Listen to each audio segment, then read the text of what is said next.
தீபாவளி அன்னைக்கு வந்து பட்டாசை வெடித்து பறவைகளையும், கைக்குழந்தையும், கருவில் இருக்கும் குழந்தையும், இதய நோயாளிகள் எல்லாருமே வந்து அதனால ரொம்ப பாதிப்படைகிறாங்க.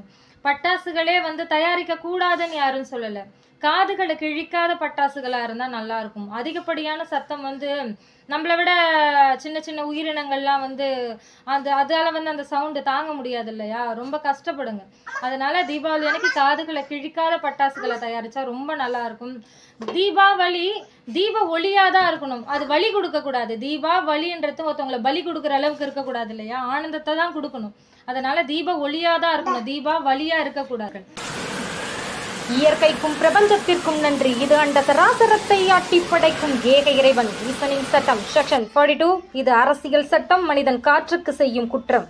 முதல் குற்றம், இயற்கையை ஆதரித்த மனிதனை நிராகரித்தது. அனைத்து உயிர்களையும் பாதுகாப்பது ஒவ்வொரு மனிதனின் பொறுப்பு. ஒரு மனிதனுக்கு நோய், ஒவ்வாமை, மரணம் இது மூன்று நிகழ காரணம் காற்று நஞ்சானதுதான் என அரசியல் பாடம் எடுக்காமல் இயற்கை பாடத்தை எடுத்த சீமானவர்களை நிராகரித்தது ஏன்? இரண்டாவது குற்றம், காற்று நஞ்சானதை மறந்தது. ஒரு மனிதன் உயிர் வாழ 422 மரங்கள் தேவை என இதுலயும் 42 தான் ஆரம்பிக்குது. ஒருவேளை இதுவும் பாவகணக்கோ? நச்சுக்காற்றை கட்டுப்படுத்த 6 மரங்கள் தேவை என அரசியல் பேசாமல் உயிர்மை நேயத்தை பேசிய சீமானை பணம் என்ற ஒற்றை பூதத்தை வைத்து நிராகரித்தது ஏன்? மூன்றாவது குற்றம், பண்டிகை என்ற பெயரில் பிற உயிர்களை வதைத்தது.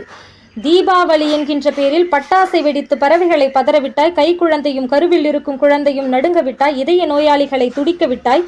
பண்டிகையின் பெயரோ தீப ஒளி, நாம் கொண்டாடுவதோ தீபாவளி.